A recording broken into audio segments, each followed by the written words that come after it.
Como vocês sabem, os discípulos de Jesus tinham feito milagres, curado o paralítico na porta do templo, e dali o povo veio para escutar a pregação de Pedro e João.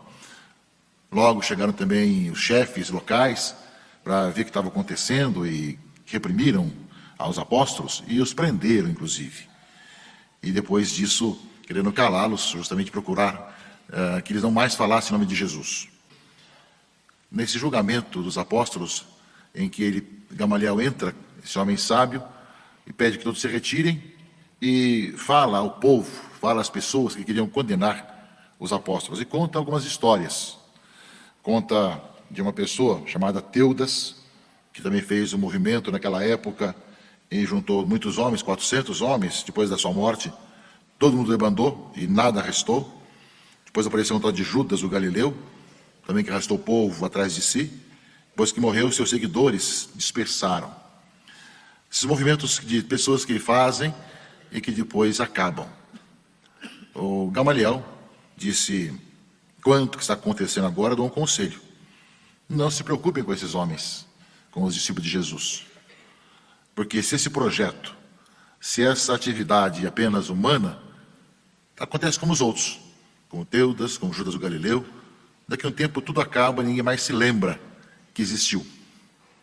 Porém, diz aqui Gamaliel, se vem de Deus, vós não conseguireis eliminá-los. Cuidado para não vos pôres em luta contra Deus.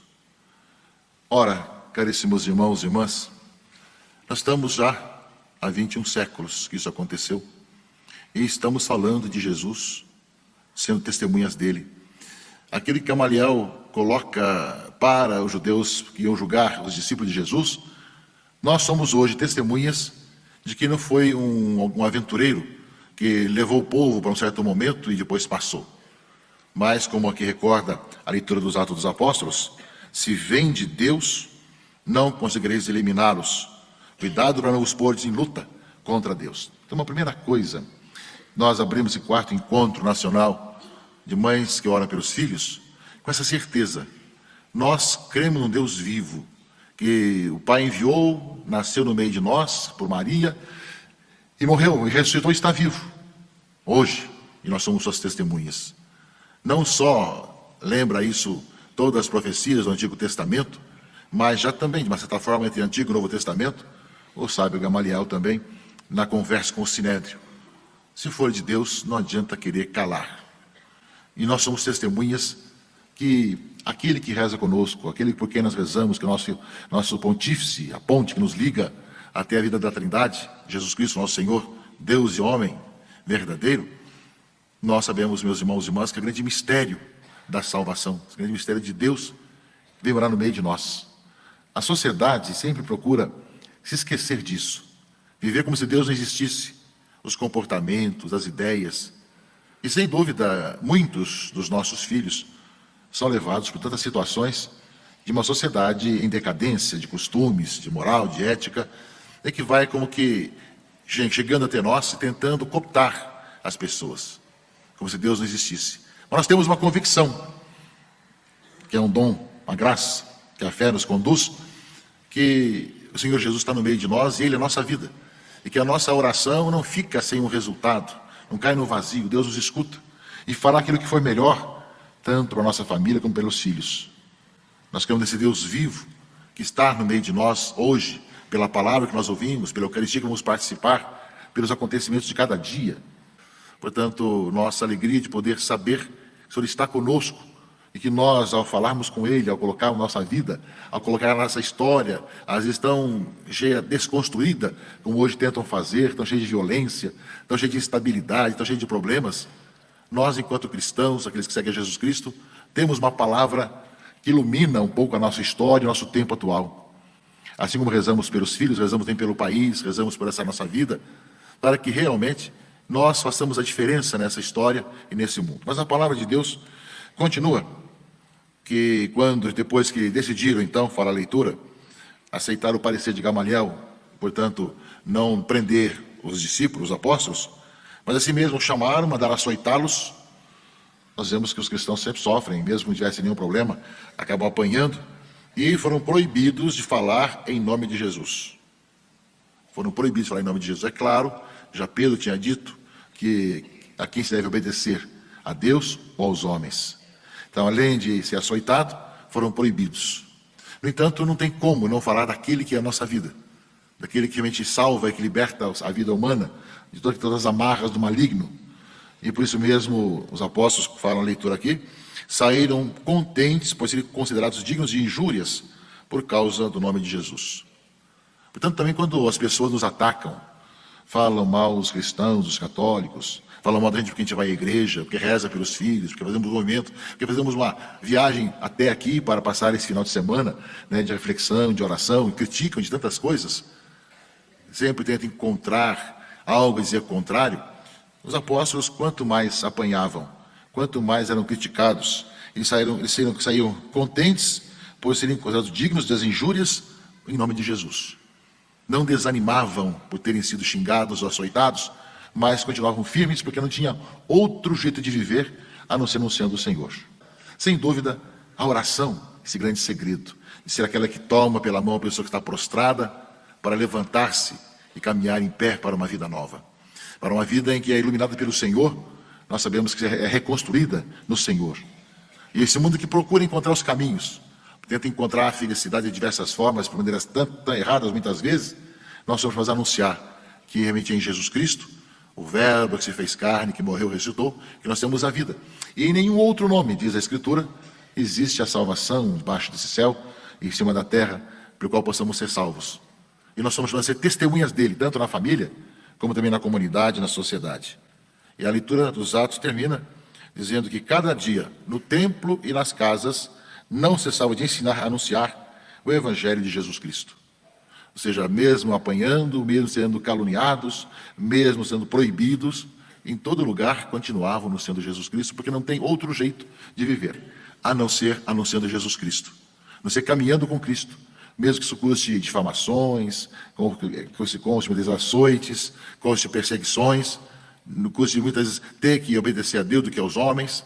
E através dos tempos, nós vemos quantos cristãos católicos foram martirizados por crerem em Cristo. Papa Francisco, ontem, anteontem, na sua homilia na Santa Marta, a missa que celebra todo dia de manhã, ele dizia que nesses nossos tempos, o número de mártires cristãos católicos é muito maior do que nos primeiros tempos da perseguição dos cristãos. Portanto, nós somos chamados, meus irmãos e irmãs, de um lado, a ver que nós trazemos conosco uma boa notícia da salvação, que é Jesus Cristo, nosso Senhor. Somos chamados a realmente acreditar e anunciar que o mundo pode ser diferente, começando pelos nossos filhos, através da intercessão da oração.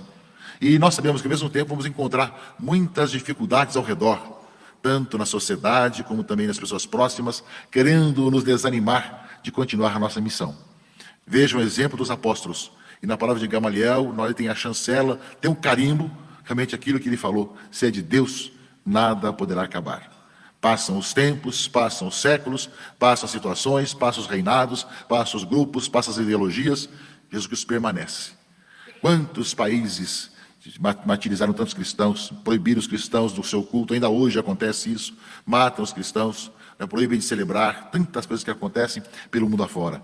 Mas, ao mesmo tempo, quanto mais se proíbe, mais permanecem firmes os fiéis. E em outros países, talvez não seja tão proibido assim, tentam nos envergonhar com difamações, com mentiras, com notícias falsas, com tantas situações, como que querendo que nós também paremos de falar de Jesus Cristo, paremos de anunciar Jesus Cristo. Quanto mais atacados, quanto mais experimentamos as situações, mais nós anunciamos aquele que é a vida de Jesus Cristo e vemos acontecer que através da intercessão, da oração, quantas maravilhas. Eu creio também que vocês que estão aqui, as mães que rezam pelos filhos, devem ter já visto, e é interessante escutar quantas experiências de ver realmente a ação de Deus pela intercessão da oração da mãe, que realmente trouxe essa criança no seu ventre, tem uma ligação toda especial, e que através da oração faz chegar ao coração de Deus as intenções pelo seu filho e pela sua filha. Portanto, essa confiança nesse Deus que se revelou a nós, que vem até nós, que nós somos chamados, meus irmãos e irmãs, a continuar testemunhando e vendo que esse mundo novo, que nós cremos que vem pela ressurreição do Senhor, vai acontecendo cada vez mais, quanto mais nós anunciamos Jesus Cristo. E cabe a nós, justamente, né, vendo que o Senhor que é a nossa luz e salvação, não ter medo de ninguém. O Senhor é a proteção da minha vida, perante quem eu tremerei, né? Fala o Salmo de resposta. Confiamos no Senhor no meio de todas as provações. Por isso, continuo vivendo no Senhor, habitar na casa do Senhor, que é justamente o salmo de resposta e o refrão. Continuar firmes nessa nossa caminhada. Mas, ao mesmo tempo, também, meus irmãos e irmãs, o Evangelho de João, capítulo 6, que vai começar depois toda a questão do discurso do pão da vida, mas começa com a multiplicação dos pães, também nos fala de um sinal que aparece nos vários evangelhos. Jesus está diante de uma multidão faminta e não tem como saciar a fome, diz a leitura aqui, né? Precisavam de dinheirão, nem 200 moedas de prata bastariam para dar um pedaço de pão a cada um. Era muita gente, como ia saciar a fim de tantas pessoas? E ali o menino tinha 5 pães e 2 peixes. Só se senta, Jesus toma os pães, dá graças, distribui, faz o mesmo com os peixes e distribui até que todos fiquem satisfeitos. E ainda do que sobrou, os pedaços que sobraram, encheram 12 cestos. Né? Ou seja, esse milagre de Jesus, esse sinal em João, que abre depois toda a questão sobre o pão da vida, é o próprio Jesus Cristo, que realmente se dá a nós como alimento, que se multiplica para todos nós. Ele vai dizer isso depois: eu sou o pão da vida, quem crê em mim tem a vida, minha carne é comida, meu sangue é bebida.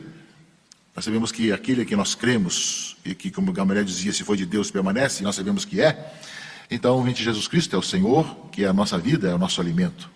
Porém, meus irmãos e irmãs, do outro lado, ao mesmo tempo que nós sabemos que Ele é o pão da vida, Ele que alimenta a multidão faminta e necessitada, nós temos também essa necessidade de hoje de transmitir isso aos outros. Temos aqueles que são os porta-vozes para anunciar como que isso vai acontecendo nessa nossa sociedade. Sabemos que os jovens são os mais atacados por todos os lados, para serem cooptados para o mal, para o pecado, né, e para poder fazer com que pensem longe de Deus.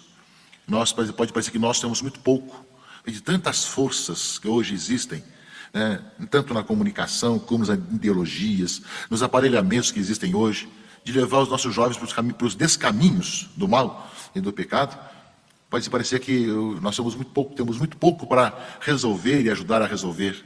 Nós somos poucos nessa situação, embora temos muita gente hoje, mas diante de tantas situações, parece que além de sermos poucos, temos pouco a resolver nossa pobreza.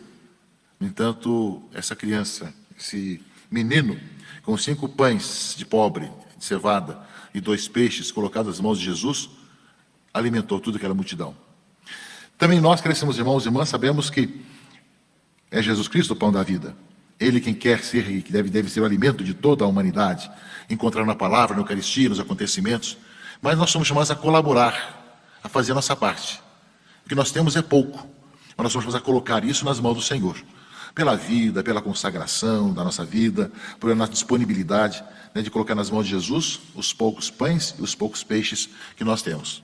Por isso nós não podemos desanimar diante da avalanche enorme de situações, de ver quantas questões parece que se abatem sobre nós, em nossa família, sobre a juventude, né? Quantas situações, ao vermos que o jovem hoje, como vai ser atingido, que parece que não tem maneira da palavra de Deus atingi-lo, etc., levado muitas vezes por tantas universidades que levam o jovem para longe de Deus e para ser contra, inclusive, a igreja, e mesmo ideologias as mais diversas, com todo o seu poder de fogo, né, de convencimento, de cooptação. Nós somos chamados justamente a ver que nós temos o dom do Senhor, a ação do Espírito Santo, de ver que nós fazemos a nossa parte, mas Deus faz infinitamente muito mais com aquele pouco que nós temos e somos. Portanto, 5 pães e 2 peixes não daria nunca para alimentar os 5.000 homens, mas nas mãos de Jesus, quando oferecido nas mãos de Jesus, alimentou e sobrou. Assim também a nossa vida. Também nosso trabalho com a juventude, e são jovens que irão catequizar os outros jovens, como lembrava São João Paulo II, jovens convertidos, jovens com a experiência de Deus, jovens com a experiência de poder reconciliar-se com Deus e com os irmãos, e terem sido reconstruídos, né, no Senhor. Nada, né, deve nos desanimar. Essa certeza deve nos unir cada vez mais. E aquele pouco continuamos firmes para entregar ao Senhor, nas mãos do Senhor, aquele pouco que nós temos. Porque é desse pouco que as maravilhas acontecem. Deus podia fazer tudo do nada, mas quis utilizar os 5 pães e 2 peixes. Ele pode fazer maravilhas do nada, mas quer utilizar sua oração, sua intercessão, sua presença, sua proximidade para fazer maravilhas. E para confirmar aquilo que Gamaliel disse: se é de Deus, permanece.